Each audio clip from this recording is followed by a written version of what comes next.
Ang hangin sa industrial zone ng Rosario sa Cavite ay biglang bumigat sa tensyon matapos ulat na nawawala ang isang 24 na taong gulang na empleyada ng pabrika na nagngangalang Liza, ilang sandali matapos ang kanyang night shift. Ang insidenteng ito ay agad na pumukaw ng malawakang atensyon, lalo na't nangyari ito ilang minuto lamang matapos makarinig ang ilang residente ng isang malakas na sigaw mula sa direksyon ng daan patungo sa dormitoryo ng mga manggagawa. Ang lahat ng ito ay naganap bago pa man biglang magdilim ang buong lugar dahil sa isang hindi maipaliwanag na brownout. Ayon sa paunang kronolohiya, si Liza ay lumabas mula sa gate ng pabrika bandang 10:15 ng gabi. Ang huling kuha sa kanya ng TTC ay nagpapakita na naglalakad siyang mag-isa, hawak ang isang maliit na bag at ang kanyang cellphone. Ngunit, humigit kumulang 2 minuto matapos nito, ang kamera sa lugar ng paradahan ay biglang nagdilim sa loob ng 47 segundo dahil sa isang misteryosong pagkawala ng kuryente. Sa parehong sandali, ang mga residente sa mga bahay sa Block D ay nagulat na nakarinig sila ng isang matinis na sigaw ng babae na tila humihingi ng tulong. Nang bumalik ang kuryente, wala na si Liza. Ang huling signal ng kanyang cellphone ay natukoy sa isang bakanting lot na hindi kalayuan sa lugar. Agad na nagsagawa ng investigasyon ang mga pulis mula sa Rosario City, kasama ang Scene of the Crime Operatives, SOCO. Natagpuan nila ang mga bakas ng sapatos na patungo sa isang madilim na bahagi ng talahiban. Hanggang ngayon, wala pa ring anumang senyales kung nasaan ang biktima. Samantala, nagdagdag ng mga security guard ang pabrika, at ang mga residente sa paligid ay piniling manatili sa kanilang mga tahanan pagsapit ng gabi, sa takot na maulit ang insidente. Patuloy pa rin ang paghahanap sa biktima habang masusing sinusuri ng mga pulis ang key footage na kumurap-kurap bago ang pangyayari. Pinagtuunan ng pinagsanib na puwersa ng mga otoridad ang kanilang paggalugad sa landas sa gitna ng talahiban na patungo sa dulo ng industrial zone, habang hinihintay ang resulta ng pagsusuri sa signal ng cellphone upang mapatibay ang teorya tungkol sa posibleng ruta ng pagtakas ng salarin. Pinalawak ng search team ang kanilang radius ng paghahanap hanggang sa isang lugar ng mga bodega na halos 600 metro ang layo mula sa huling lokasyon ng signal ng cellphone ni Liza. Sa lugar na ito, ilang empleyado na kagagaling lang din sa kanilang shift ang nagulat na nakakita sila ng isang anino na mabilis na gumalaw sa pagitan ng mga eskinita ng bodega, halos kasabay ng oras ng pagkawala ni Liza. Bagamat walang nakakita ng malinaw sa mukha ng salarin, ilan sa mga saksi ang nagsabi na tila may hinihila ang anino, isang bagay na tila magaan, patungo sa isang madilim at bihirang daanan ng mga manggagawa sa likurang bahagi. Muling sinuri ng mga otoridad ang kronolohiya ng biglaang brownout. Mula sa mga teknikal na tala, ang pagkawala ng kuryente ay tumagal ng eksaktong 47 segundo, kaparehong haba ng oras na namatay ang key. Kapansin-pansin na ang brownout ay nangyari lamang sa bloke ng kalsada na nag-uugnay sa pabrika at sa dormitoryo ng mga empleyado. Ang ibang bahagi ng industrial zone ay nanatiling may ilaw. Ayon sa hepe ng Rosario, ang partikular na pattern ng brownout na ito ay nagdudulot ng matinding hinala na hindi ito isang simpleng teknikal na aberya, kundi posibleng sinadya sa pamamagitan ng paglikha ng isang pansamantalang circuit o isang planadong sabotahe upang lumikha ng isang madilim na lugar para sa krimen. Isang saksi, isang nagtitinda ng goto na karaniwang nakapwesto sa dulo ng kalsada, ang nagsabing nakita niya ang 2 motorsiklo na humarurot palayo matapos bumalik ang kuryente. Ang 2 motorsiklo ay lumabas mula sa direksyon ng talahiban, hindi mula sa pangunahing daan ng industrial zone. Ang testimonya niyang ito ay naging isang mahalagang bahagi ng investigasyon dahil nagbukas ito sa posibilidad na hindi nag-iisa ang salarin. Lalong tumindi ang tensyon sa lugar nang kumalat ang balita na nakakita ang mga pulis ng isang maliit na itim na tela sa talahiban malapit sa lokasyong itinuro ng mga saksi. Hinihinalang bahagi ito ng damit ng biktima. Kahit hindi pa naglalabas ng opisyal na pahayag ang kapulisan, pinili na ng mga residente na isara ang kanilang mga negosyo nang mas maaga at mahigpit na bantayan ang kanilang mga anak. Samantala, ang mga manggagawa sa night shift ay nagsimulang humiling sa kanilang mga kumpanya na maglaan ng shuttle service upang mabawasan ang panganib na maulit ang nangyari. Nagpatuloy ang investigasyon hanggang sa ikalawang araw, at ang focus ng mga pulis ay natuon sa 100 lupa na nag-ugnay sa industrial zone sa isang bakanting taniman na pag-aari ng mga residente. Ang daanang ito ay natuklasan ng search team matapos biglang huminto ang isang negatibo, unit at walang tigil na tumahol sa isang partikular na punto kung saan may mga bakas ng paa na tila bago pa lamang. Sa lokasyong iyon, natagpuan ng mga opisyal ang mga bakas ng pagkakalagkad sa lupa na maihabang halos 2 metro, na tila nagpapahiwatig na may isang taong kinalagkad patungo sa isang mas madilim na lugar, malayo sa pangunahing kalsada. Kasama sa mga natagpuan, nakita rin ng mga pulis ang isang piraso ng malinaw na plastik na may kulay na katulad ng lalagyan ng e-card ng mga empleyado. Bagamat hindi pa tiyak kung kanino ito, ang maliit na ebidensyang ito ay nagpatibay sa hinala na nanlaban ang biktima o sumabit ang kanyang damit habang sa pilitan siyang tinatangay ng salarin. Sa kasamaang palad, ang mga bakas ay biglang nawala pagpasok sa lugar ng taniman na napakakapal ng mga halaman at halos walang ilaw na nagpahirap sa team na matukoy ang susunod na direksyon. Sa kabilang banda, ipinakita ng paunang pagsusuri sa panel ng kuryente na ang 47 segundong brownout ay hindi nagmula sa problema sa pangunahing linya. Ayon sa isang teknisyan, ang fuse sa post ng distribusyon ay tila manual na tinanggal at hindi nasira dahil sa short circuit. Dahil dito, mas lalong isinasaalang-alang ng mga pulis ang malakas na posibilidad na ang salarin ay may pangunahing kaalaman sa sistema ng kuryente o hindi bababasa. Alam niya kung paano patayin ang kuryente sa isang bloke nang hindi naapektuhan ang buong industrial zone. Isa pang kakatuwang bagay ang nagmula sa key footage na bahagyang na-recover ng AT team ng kapulisan. Sa video bago magdilim ang screen, may nakitang isang maliit na liwanag na tila nagmumula sa isang flashlight na gumagalaw mula sa likod ng isang malaking puno sa gilid ng kalsada. Dahan-dahang gumalaw ang liwanag na iyon, sinusundan ang landas na tinatahak ng biktima. Ilang segundo bago ang brownout, huminto ang liwanag na iyon na parabang naghihintay ng tamang pagkakataon. Patuloy pa rin ang mas malalim na pagsusuri para mapabuti ang kalidad ng video at maghanap ng anumang anino na posibleng sandaling nahagip ng kamera. Ang mga empleyado sa pabrika kung saan nagtatrabaho si Liza ay lalo pang naging maingat, lalo na ang mga babaeng umuuwi sa gabi. Naglabas na rin ang management ng pabrika ng isang internal memo na nag-aabiso sa lahat ng empleyado na huwag maglakad ng mag-isa pagkatapos ng kanilang shift. Ang ilang kalapit na kumpanya ay nagdagdag na rin ng mga security guard at naglagay ng mga portable na ilaw sa mga madidilim na lugar. Samantala, ang mga residente mula sa isang subdibisyon na katabi ng bakanting taniman ay nagbigay din ng bagong impormasyon. Isang lalaking nasa katanghaliang gulang ang umaming nakarinig siya ng tunog na parang nabaling sanga at nagmamadaling mga yapak mula sa direksyon ng taniman bandang 10:30 ng gabi. Noong una, inakala niyang tunog lang iyon ng hayop. Ngunit matapos marinig ang balita tungkol sa pagkawala ng empleyada, agad siyang nag-report sa pulisya. Dahil sa testimonya niyang ito, pinalawak ng search team ang kanilang paghahanap sa mas malayong lugar, kabilang na ang gilid ng isang maliit na gubat na bihirang daanan ng mga tao.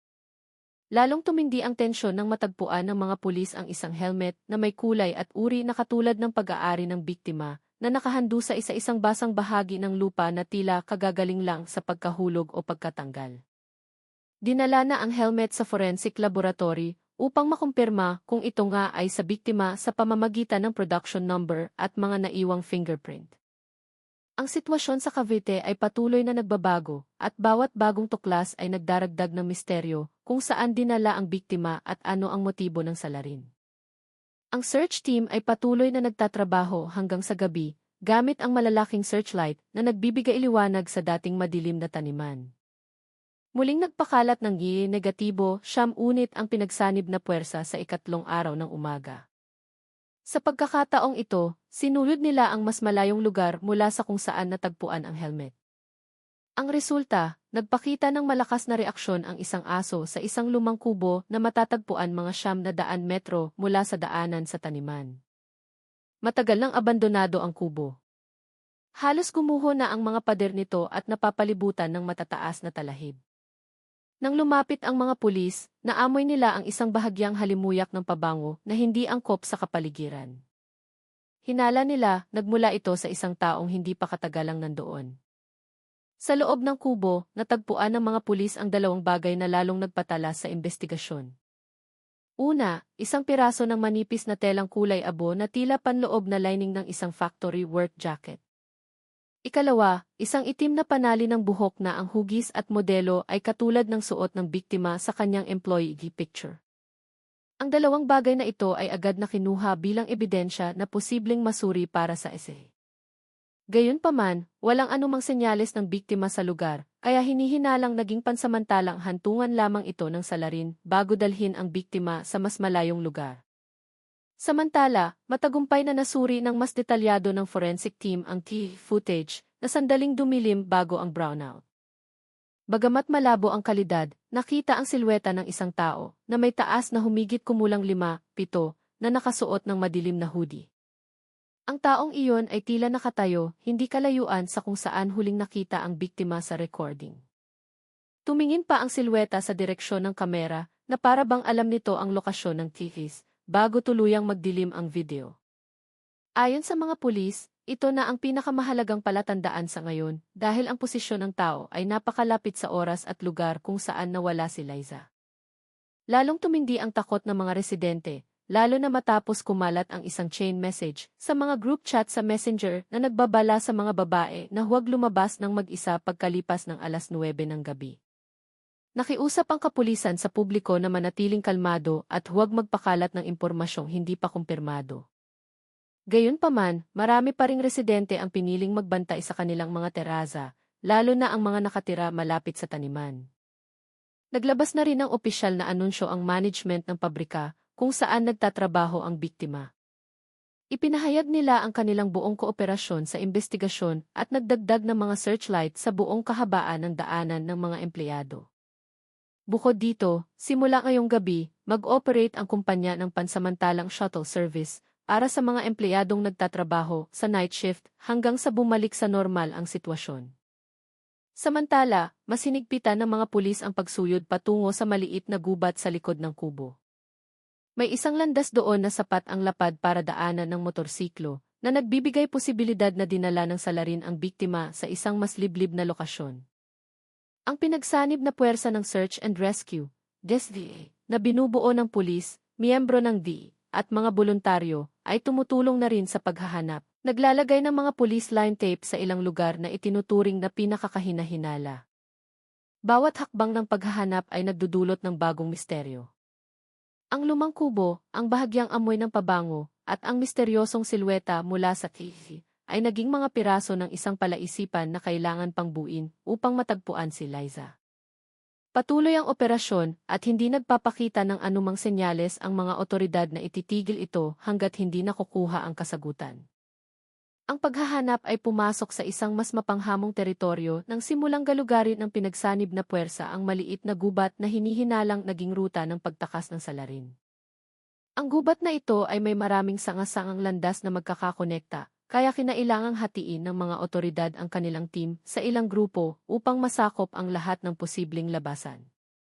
Pagsapit ng tanghali, isang miyembro ng team ang nakatagpo ng isang bakas ng paa na mas malalim kaysa sa iba at tila bago pa lamang na patungo sa mas masukal na bahagi ng gubat. Malakas ang hinala na ang bakas na iyon ay mula sa isang taong may dalang mabigat na nagpapatibay sa teorya na dumaan ang salarin sa landas na iyon habang dala ang biktima. Sa paligid ng parehong landas, natagpuan ang isang balat ng energy drink na mukha pang malinis at walang alikabok na para bang kakakain lang itinapon. Hinihinala ng mga pulis na huminto sandali ang salarin upang magpahinga bago ipagpatuloy ang paglalakbay. Ang balat ng inumin ay agad na kinuha para sa pagsusuri ng fingerprint at DNA, bagamat hindi pa tiyak ang posibilidad na magkaroon ng tugma. Sa command post, nagbigay ng bagong update ang forensic team tungkol sa helmet na natagpuan kanina. Matapos suriin ang production number at ang mga naiwang hibla ng buhok sa loob nito, nakumpirma na ang helmet ay pag-aari nga ng biktima.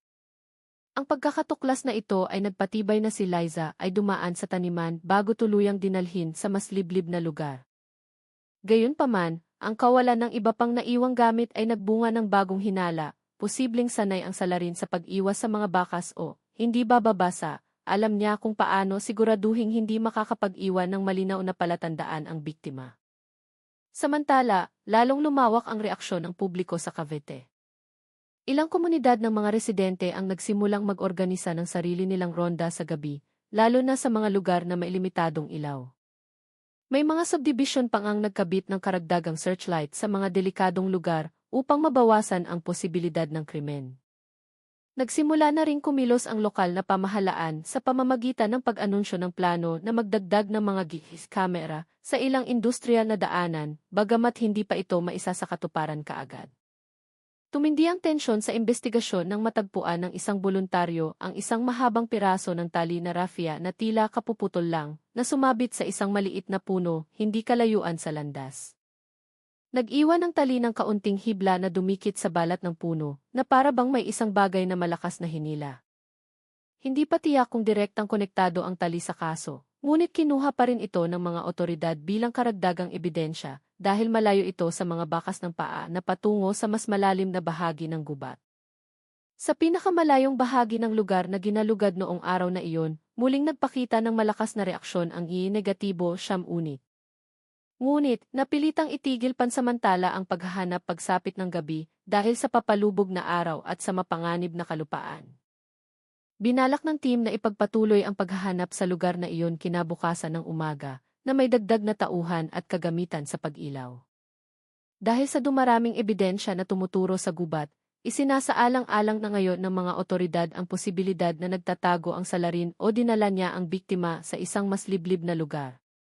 Ang buong pokus ng investigasyon ay nakatuon na ngayon sa gubat na iyon, sa pag-asang makahanap ng mas malinaw na palatandaan bago pa tuluyang lumamig ang mga bakas. Kinaumagahan, muling pumasok sa gubat ang search team na may mas organisadong estratehiya.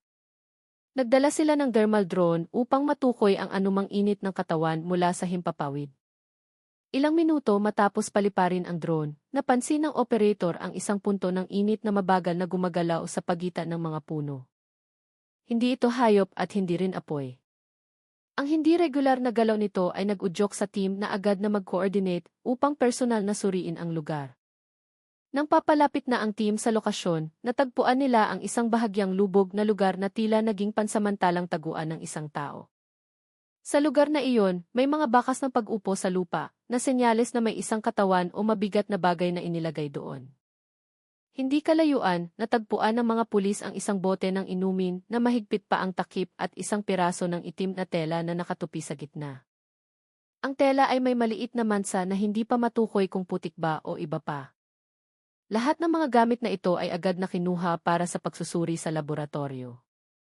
Kasabay nito, natukoy ng pangalawang drone ang isang makitid na landas na natatakpan ng mga halaman, ngunit halatang may dumaan kamakailan. Ang landas na iyon ay hindi patungo sa isang komunidad o kalsada, kundi sa isang mas tahimik na bahagi ng gubat. Hinihinala ng mga pulis na sinadya ng salarin na iwasan ang mga madaling daanan at pinili ang paikot na ruta upang maglaho ang kanyang mga bakas. Ang lokasyong iyon ay naging isang kritikal na punto na minarkahan bilang prioridad sa paghahanap. Samantala, isang mahalagang balita mula sa main command post ang pumukaw sa atensyon ng publiko. Sa wakas ay inilabas ng forensic team ang paunang resulta ng pagsusuri sa TV footage na matagumpay na naayos. Bagamat malabo pa rin, may isang maikling sandali kung saan kumislap ang mukha ng misteryosong tao nang tamaan ng liwanag bago magdilim ang kamera. Hindi malinaw ang itsura ng mukha, ngunit ipinapakita ng katawan nito ang isang matikas na tindig na may mabilis at tiyak na mga galaw. Ayon sa mga pulis, ang taong iyon ay hindi basta-bastang kumikilos, tila isa siyang taong pamilyar sa lugar at alam kung saan nakapwesto ang mga kamera. Mabilis na kumalat sa komunidad ang balita tungkol sa resulta ng drone at mga bagong ebidensya. Ang mga residente sa paligid ng industrial zone ay lalo pang naging mapagbantay. Ilang kumpanya sa lugar ang nagsimulang baguhin ang schedule ng kanilang mga shift upang maiwasan na umuwi ng hating gabi ang mga empleyado. Ang mga grupong nagroronda na dati sa harap lang ng bahay nagbabantay ay pinalawak na ang kanilang sakop hanggang sa mga lugar na katabi ng bakanting taniman. Sa kabilang banda, ang pamilya ng biktima na nasa command post ay patuloy na naghihintay ng balita na maihalong matinding pag-aalala. Sinabi nila na si Liza ay hindi tipo ng taong mahilig umuwi ng gabi at hindi kailanman pinapatay ang kanyang cellphone. Kaya't ang biglaang pagkawala ng kontak mula pa noong gabi ng insidente ay lalong nagpapatibay na may karahasang nangyari. Hiniling na ng mga pulis sa pamilya na ihanda ang mga personal na gamit ng biktima para sa proseso ng FAA matching sa ilang mga ebidensyang nakuha. Pinagtuunan na ng search team ang landas na natukoy ng drone. Bawat hakbang ay mas maingat na ngayon dahil sa mas malalim na lugar at sa posibilidad na naroon pa rin ang salarin. Minarkahan ng mga pulis ang bawat maliit na bagay na posibleng maging palatandaan habang pinapanatili ang bilis ng paghahanap upang hindi mawala ang momentum. Ang sitwasyon sa lugar ng paghahanap ay lalong tumitindi at ang init na nahagip ng drone ay nagbigay ng bagong pag-asa para malutas ang misteryo ng pagkawala ni Liza. Mabilis ngunit maingat na kumikilos ang mga otoridad, alam na bawat segundo ay mahalaga sa lalong nagiging kritikal na operasyon na ito. Pumasok ang pinagsanib na puwersa sa landas na natukoy ng drone nang may ibayong pag-ingat. Ang daanan ay mas makitid kaysa sa inaasahan, puno ng matataas na halaman na tumatakip sa lupa, kaya't mabagal at maingat ang bawat hakbang ng mga pulis. Habang gumagalaw sila ng mga 30 metro papasok, natagpuan nila ang isang senyales na lalong nagpatindi sa tensyon. Isang maliit na puno na may bali sa sanga na nakaturo papasok sa gubat na parabang may isang taong sa pilitang pumasok. Hindi kalayuan doon, isang miyembro ng team ang nakakita ng isang maliit na piraso ng asul na tela na nakasabit sa isang sanga na kasing taas ng baywang. Ang kulay nito ay katulad ng uniporme sa pabrika kung saan nagtatrabaho ang biktima. Ang tela ay hindi mukhang marumi o basa na nagpapahiwatig na posibleng hindi pa katagalang naiwan doon. Agad itong kinuha ng mga pulis bilang ebidensya habang minamarkahan ang posisyon nito bilang bahagi ng ruta ng pagtakas. Tumindi ang tensyon nang marinig ng isang voluntaryo ang isang mahinang tunog mula sa isang maliit na lambak sa kanang bahagi ng landas.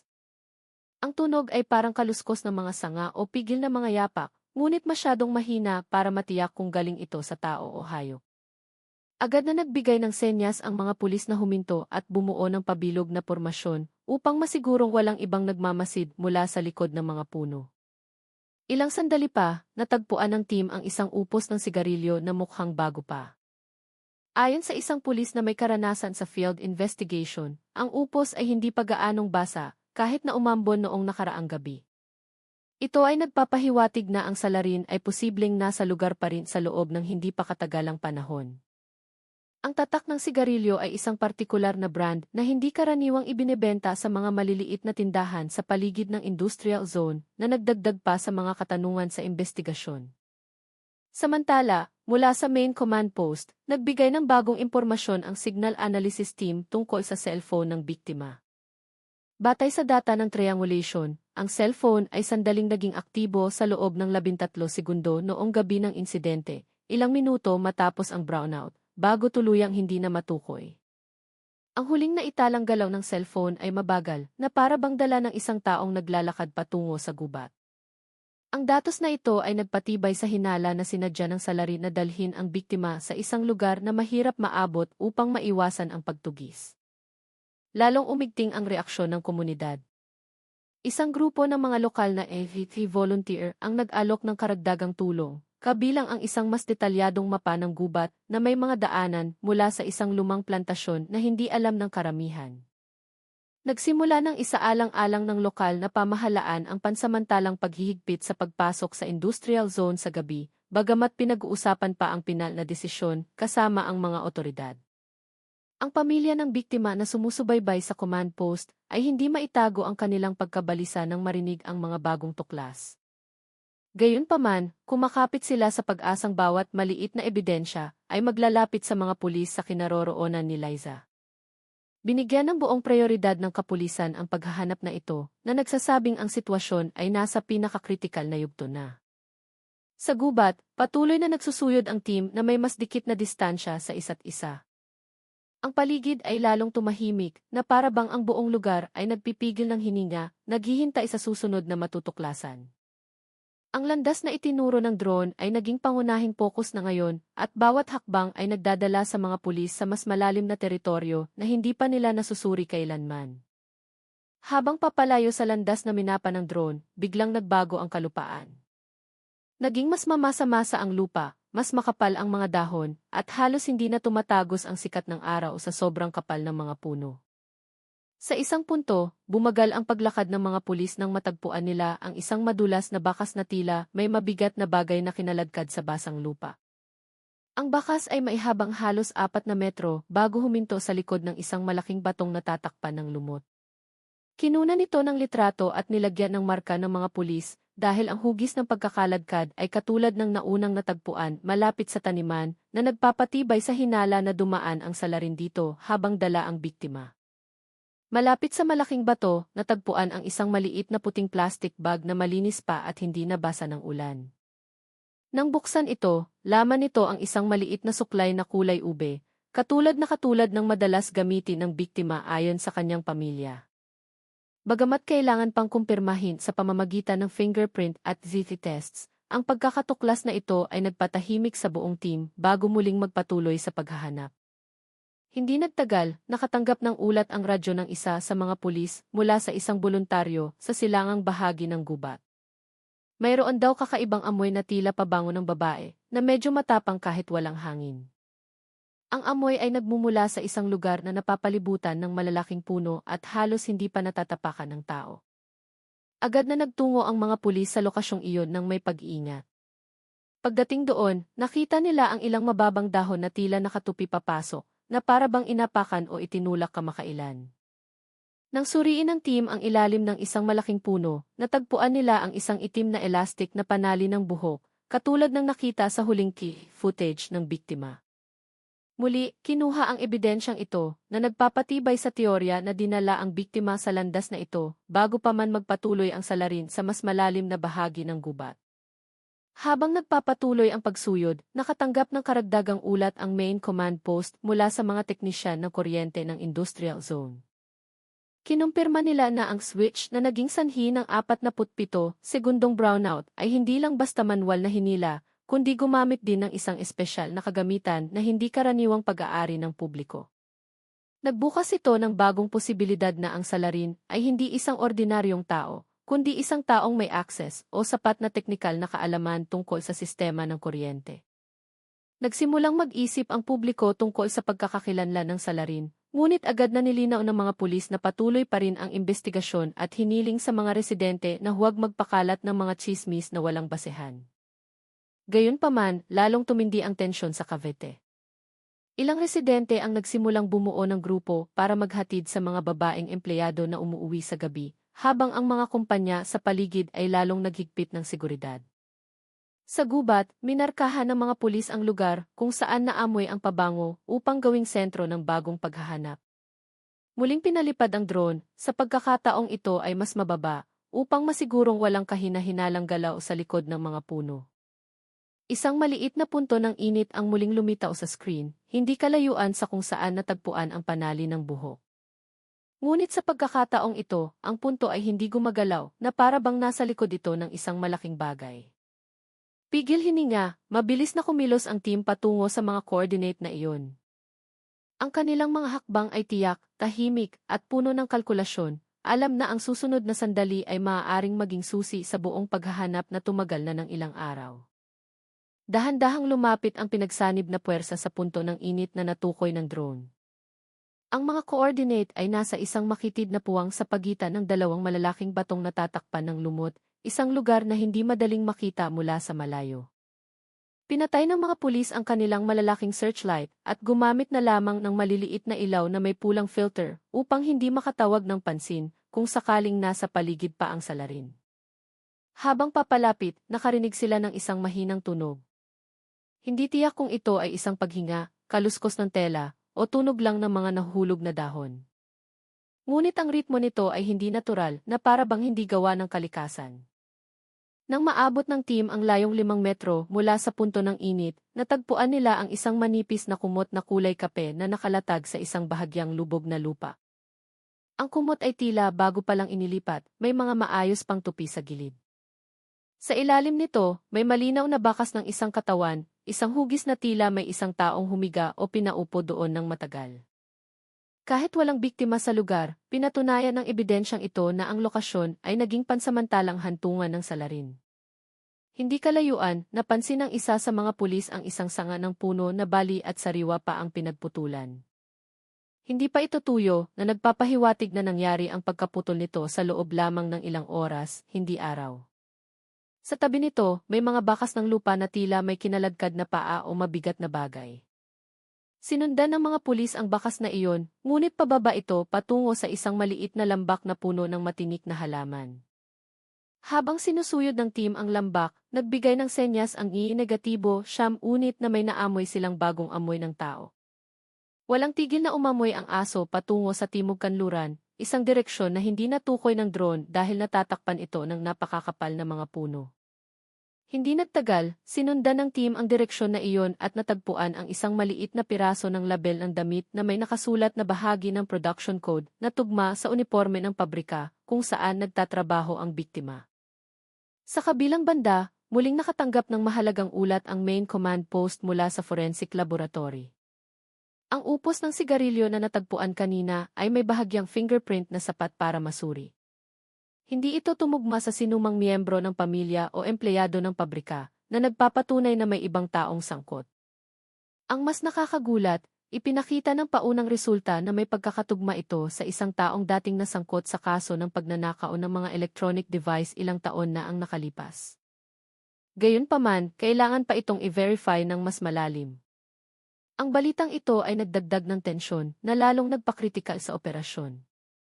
Agad na hinigpitan ng mga pulis ang perimeter ng gubat dahil sa posibilidad na nasa parehong lugar pa rin ang salarin. Inutusan ng team na huwag maghiwa-hiwalay ng higit sa 5 metro at panatilihing bukas ang komunikasyon. Samantala, ang pangatlong drone na mas mababang lumilipad ay nakahagip ng isang di pangkaraniwang bagay, isang maliit na kislap ng liwanag na lumitaw at nawala na tila nagmula sa isang metal na bagay na sumasalamin sa sikat ng araw. Ang kislap ay lumitaw sa tuktok ng maliit na lambak, eksakto sa landas na sinusundan ng negatibo, unit. Agad na sinuri ng mga pulis ang coordinate na iyon, sa hinalang maaaring mula ito sa isang gamit ng biktima o iba pang bagay na naiwan ng salarin. Mabilis ngunit maingat, umakyat ang team patungo sa tuktok ng maliit na lambak. Ang pakiramdam sa gubat ay nag-iba, mas tahimik, mas siksik at mas nakakakaba. Ang ilang pulis ay mas humigpit pa ang hawak sa kanilang mga flashlight, sa takot na baka nagtatago ang salarin habang pinagmamasdan sila mula sa likod ng mga halaman. Bawat metrong kanilang tinatahak ay nagpapahiwatig na papalapit sila sa isang malaking bagay. Ang mga maliliit na bakas na nagkalat ay nagsisimula ng bumuo ng isang malinaw na direksyon na gumagabay sa mga pulis patungo sa posibleng pinakamahalagang punto mula nang magsimula ang paghahanap. Naabot ng pinagsanib na puwersa ang tuktok ng maliit na lambak na naunang natukoy ng drone bilang lokasyon ng kislap ng liwanag. Ang lugar na ito ay mas bukas kumpara sa ibang bahagi ng gubat, ngunit napapalibutan pa rin ng matataas na puno na lumilikha ng mahahabang anino. Pagdating doon, agad na sinuri ng mga pulis ang lupa na tila mas buhaghag kaysa sa paligid. Malinaw na nakikita ang mga nagpapatong-patong na bakas ng paa, na para bang madalas itong daanan sa maikling panahon ng isang taong pabalik-balik. Ilang metro mula roon, may dinampot ang isa sa mga pulis mula sa likod ng mga halaman, isang keychain na hugis maliit na manikang kulay dilaw, na puno ng putik. Nang ipakita ito sa pamilya, kinumpirma nilang pag-aari nga ito ng biktima, na nakakabit sa maliit na bag na dala niya pauwi mula sa trabaho. Ang pagkakatuklas na ito ay naging isang mahalagang palatandaan na nagpapatunay na nasa lokasyong iyon ang biktima, na lalong nagpatibay sa paniniwalang dinala ng salarin si Liza hanggang sa puntong ito. Hindi kalayuan sa kung saan natagpuan ang keychain, may isang malaking bato na puno ng mga gasgas. Ang mga gasgas na iyon ay hindi natural, ang ilan ay magkakatabi na parabang dahil sa pagkiskis ng isang matigas na bagay. Sa ilalim ng bato, natagpuan ng mga pulis ang mga bakas ng manipis na abo na napapalibutan ng nangingitim na mga dahon. Bagamat walang senyales ng malaking apoy, ipinapahiwatig ng abo na posibleng nagsindi ng maliit na apoy ang salarin, marahil para sa liwanag o para magpainit ng sandali. Lalong bumigat ang tensyon nang matagpuan ng mga pulis ang isang manipis na kulay abong tali. Ang isang bahagi nito ay nakabaon sa lupa habang ang isa ay nakalailay. Ang dulo ng tali ay putol at hindi pantay, na para bang sa pilitang pinutol o kinagat ng isang matalim na bagay. Hinihinalang ginamit ito ng salarin para itali o pigilan ang isang bagay bago ito naputol. Isasagawa ang forensic analysis para matiyak kung direktang konektado ito sa biktima. Sa kabilang bahagi ng tuktok ng lambak, nakahagip ang drone ng isa pang kislap mula sa isang metal na bagay. Nagtungo ang mga pulis sa direksyon na iyon at natagpuan ang isang maliit na bagay, isang lumang cellphone na walang baterya, basag ang casing, at may malang lamat ang screen. Bagamat hindi ito ang cellphone ng biktima, hinihinala ng mga pulis na maaaring pag-aari ito ng salarin o ginamit bilang decoy para malito ang pag-trace ng signal. Agad itong kinuha para sa mas malalim na pagsusuri, kabilang na kung ginamit ba ito para sa komunikasyon noong gabi ng insidente. Isang ulat mula sa mga teknisyan ng TV ang lalong nagpatibay sa direksyon ng investigasyon. Batay sa muling pagsusuri, ang pagkawala ng signal ng TV noong gabi ng pagdukot ay sunod-sunod na nangyari. Una, dumilim ang isang kamera, pagkatapos ay nawala ng signal ang pangalawa, at tuluyang namatay ang pangatlo sa isang napaka-consistent na interval. Ang pattern na ito ay hindi karaniwang nangyayari ng sabay-sabay at malamang na ginawa ng isang taong alam ang lokasyon ng bawat kamera.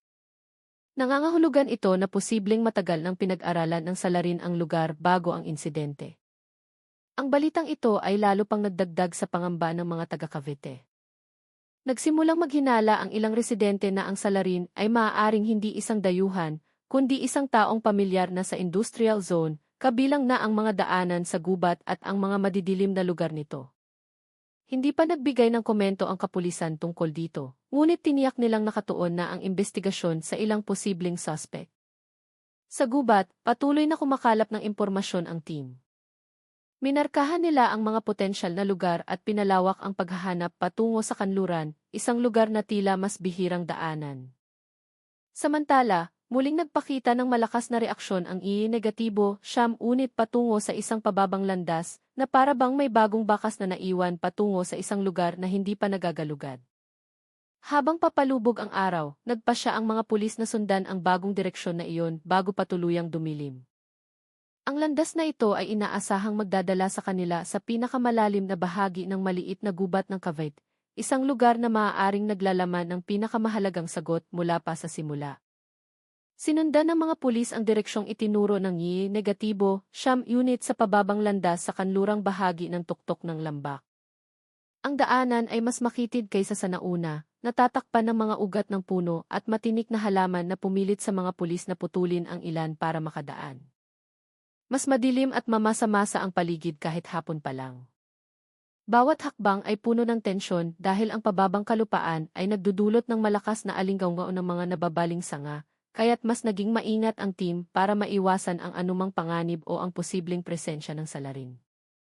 Ilang metro mula sa simula ng landas, natagpuan ng isa sa mga pulis ang dalawang magkalapit na bakas ng paa. Ang hugis nito ay nagpapahiwatig ng mabigat na pasan na para bang may isang taong naglalakad habang may buhat. Ang lalim ng mga bakas sa lupa ay nagkumbinsi sa team na hindi ito dinaanan lang ng hayop. Agad itong minarkahan bilang mahalagang bahagi ng pattern ng paggalaw ng salarin. Mas malayo sa ibaba, isang maliit ngunit makabuluhang bagay ang muling lumitaw, isang pilak na hair clip, bahagyang baluktot at nakasabit sa isang ugat ng puno. Nang ipakita ito sa pamilya sa command post, kinumpirma nilang madalas gumamit si Liza ng ganoong klase ng hair clip sa trabaho. Bagamat hindi pa tiyak ang pagmamay-ari, sapat na ang pagkakatulad nito para mapatibay ang hinala na dumaan ang biktima sa landas na ito. Mula sa likod ng makakapal na puno, nagsimulang makaamoy ang mga pulis ng kakaibang halimuyak, tila pinaghalong basang lupa at isang hindi kilalang amoy na nagdulot ng pagtataka sa kanila. Lalong tumindi ang amoy habang papalapit sila sa isang bahagyang lubog na lugar na natatakpan ng malalaking dahon. Nang hawiin ng isang pulis ang mga dahon, nakita ang isang bakas ng paa at gumalaw na lupa na pabilog ang hugis, na para bang mailumuhod o naglipat ng isang bagay doon. Walang ibang natagpuan sa puntong iyon, ngunit ang hugis ng lupa ay hindi mukhang natural. Isang ulat mula sa drone team na mababang lumilipad sa kanlurang bahagi ang nagdagdag sa tensyon. Natukoy ng operator ang isang maliit na anino na mabilis na gumalaw sa ilalim ng mga puno, hindi kalayuan sa landas na tinatahak ng mga pulis. Lumitaw ang anino sa loob lamang ng 2 segundo bago mawala.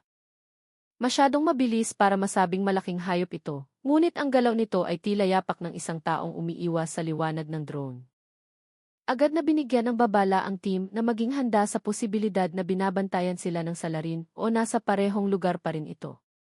Samantala, mula sa main command post, nagbigay ng update ang forensic analysis tungkol sa tali na natagpuan sa tuktok ng lambak. Batay sa pagsusuri ng mga hibla nito, nakumpirma na dumanas ito ng malakas na paghila mula sa magkabilang direksyon na para bang ginamit sa pagtali o pagkaladkad. Ang mga hibla na nakasiksik dito ay nagpapahiwatig na kumaskas ito sa isang damit na gawa sa pinong material, bagamat hindi pa tiyak kung damit ito ng biktima. Sa gubat, lalong naging kritikal ang sitwasyon nang biglang tumahol ng maikli ang negatibo, unit, isang senyales na nakakaamoy ito ng napakabagong amoy ng tao. Agad na bumagal ang mga pulis, bumuo ng defensive formation, at sinundan ang direksyon ng tahol na patungo sa isang matarik na likuan. Ang likuan na iyon ay patungo sa pinakamalalim na bahagi ng gubat kung saan napakakapal ng mga puno at halos walang puwang para sa liwanag. Habang papalapit ang team sa likuan, muling may narinig na mahinang tunog. Sa pagkakataong ito, mas malinaw ito kaysa dati, tunog na parang kaluskos ng tela o sanga na nasagi ng katawan ng tao. Nagbigay ng senyas ang mga pulis na manahimik, itinutok ang kanilang maliliit na flashlight sa pinagmumulan ng tunog nang hindi ito binubuksan ng todo upang hindi matukoy ang kanilang presensya. Dahan-dahan silang lumapit sa pinakamadilim na lugar sa buong pagsuyod. Bawat bagong palatandaan ay tumuturo sa iisang punto. Ang biktima, o ang salarin, o pareho, ay maaaring napakalapit na. Lumapit ang pinagsanib na puwersa sa matarik na likuan na mula pa sa simula ay itinuturing na pinakamadilim at pinakakahina-hinalang lugar sa buong pagsuyod. Ang hangin doon ay mas malamig kaysa karaniwan at ang mga tunog ng gubat ay halos naglaho.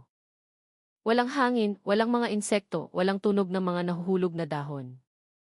Ang di pangkaraniwang katahimikan na iyon ay nagdulot ng malakas na alinggaw sa bawat hakbang ng mga pulis sa gitna ng mga puno na tila madilim na pader. Ang negatibo, unit na kanina ito mahol ay mas mababa ng gumalaw. Ang ilong nito'y agresibong umaamoy sa lupa, isang senyales na ang amoy na natutunto nito ay lalong lumalakas at papalapit. Nang maabot ng team ang layong 5 metro mula sa pinagmulan ng kaluskos ng tela, napansin ng isa sa mga pulis ang isang manipis na kislap sa gitna ng madilim na mga halaman. Ang kislap ay hindi mula sa sikat ng araw, dahil halos hindi na ito tumatagos doon, kundi isang refleksyon mula sa isang maliit na metal. Sa pamamagitan ng senyas ng kamay, umikot ang ibang mga pulis upang isara ang posibleng ruta ng pagtakas ng salarin. Nang hawiin ng isang pulis ang makapal na halaman sa kanilang harapan, isang nakakagulat na tanawin ang bumungad, isang maliit na bag na kulay krema ang nakasabit sa isang mababang sanga. Punit ang tali nito sa isang gilid. Ang bag ay puno ng putik at bahagyang basa dahil sa hamog. Nang suriin ito ng malapitan, may isang label ng pangalan na bahagyang nabura, ngunit malinaw pa ring nakikita ang letrang TT na may kasunod na gitling. Agad na nakilala ang bag bilang pag-aari ng biktima. Ang pagkakatuklas na ito ay lalong nagpatindi sa sitwasyon. Naintindihan ng mga pulis na hindi na sila sumusunod sa mga lumang bakas, nasa mismong landas na sila na napakalapit sa huling kinaroroonan ng biktima. Ilang hakbang mula sa bag, natagpuan ng team ang mga bakas ng palad na nakadiin sa lupa. Hindi ito bakas ng paa, kundi bakas ng isang taong posibleng sumubok na bumangon o sumuporta sa katawan habang bumabagsak. Ang nasirang lupa ay nagpapahiwatig ng paglaban o paghila. Sa kanang bahagi nito, may isang malaking sanga na malinis ang pagkakabali, na para bang inapakan o nadaganan ng bigat ng tao.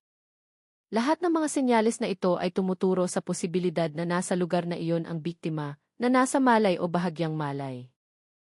Ngunit ang pinakakritikal na ebidensya ay lumitaw ilang segundo pa. Tinawag ng isang miyembro ng team ang iba sa mahinang ngunit tiyak na boses, matapos matagpuan ang isang piraso ng manipis na telang kulay asul na naipit sa ugat ng isang malaking puno. Ang tela ay may disenyo ng mga patayong guhit, parehong disenyo ng uniforme ng biktima noong gabi ng insidente. At sa ilalim mismo ng tela, may isang mahabang gasgas sa lupa, na para bang may isang mabigat na bagay na kinalagkad palayo sa maliwanag na daan patungo sa mas madilim na bahagi ng gubat. Halos kasabay nito, muling nakahagip ng punto ng init ang drone sa himpapawid. Ngunit sa pagkakataong ito, mas malaki ito at mas matatag kaysa sa mga nauna. Ang lokasyon nito ay mga 30 metro mula sa posisyon ng team, sa likod ng isang grupo ng malalaking puno na bumubuo ng isang natural na bilog. Ang punto ng init ay hindi gumagalaw, na para bang isang bagay o isang tao ang nasa isang hindi aktibong estado. Binalaan ng operator ng drone ang team na dahan-dahang kumilos ngunit manatiling alerto, dahil ang posisyong iyon ay maaaring magturo sa biktima, o sa salarin, o sa pareho. Hinati ng mga pulis ang kanilang sarili sa dalawang grupo. Sinuri ng unang grupo ang kanang landas na tila mas patag, habang ang pangalawa ay dumaan sa kaliwang bahagi na mas matarik at puno ng mga nagkakasalubong na ugat. Lalong tumindi ang tensyon nang biglang tumahol ng malakas ang negatibo, unit patungo sa direksyon ng punto ng init, at bigla itong huminto. Isang senyales na ang amoy ng tao na natutunto nito ay napakalakas at napakalapit na. Pigil hininga, lumapit ang team sa lokasyon ng punto ng init. Ang malamlam na liwanag mula sa kanilang mga flashlight, na may pulang filter ay nagsimulang tumagos sa mga dahon, na nagbibigay liwanag sa isang bahagi ng lupa na tila bago pa lang ginalaw.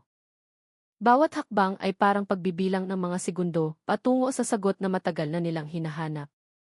At nang maabot nila ang dulo ng huling halaman na tumatakip sa lugar, sabay-sabay na huminto ang buong team. Doon, sa gitna ng bilog ng malalaking puno, ay isang natural na espasyo, na para bang isang taguan na sinadyang piliin dahil perpekto itong nakatago.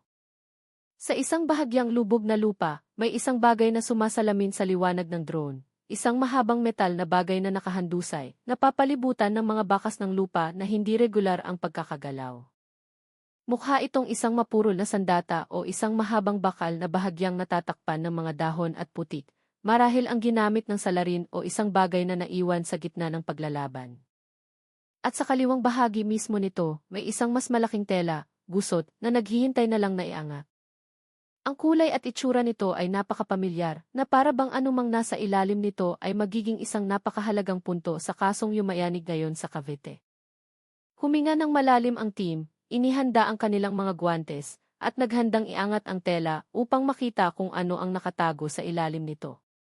Ang operasyon ng paghahanap ay umabot na sa pinakakritikal na sandali, at anumang matutuklasan ay tiyak na magbabago sa direksyon ng buong investigasyon. Ang masinsinang pagsuyod sa maliit na gubat ng Cavite ay nagdulot sa mga otoridad ng maraming mahahalagang tuklas na lalong naglalapit sa kanila sa huling kinaroroonan ng biktima. Mula sa mga personal na gamit hanggang sa mga bakas ng aktibidad ng salarin, ipinapakita ng mga ebidensya na ang investigasyon ay nasa pinakakritikal na yugto na. Patuloy na pinalalawak ang operasyon ng paghahanap upang masigurong agad na matatagpuan ang kasagutan. Patuloy na subaybayan ang mga susunod na kaganapan dahil bawat bagong impormasyon ay maaaring magbago sa direksyon ng kasong ito. Huwag kalimutang mag-like, magkomento at mag-subscribe upang hindi mahuli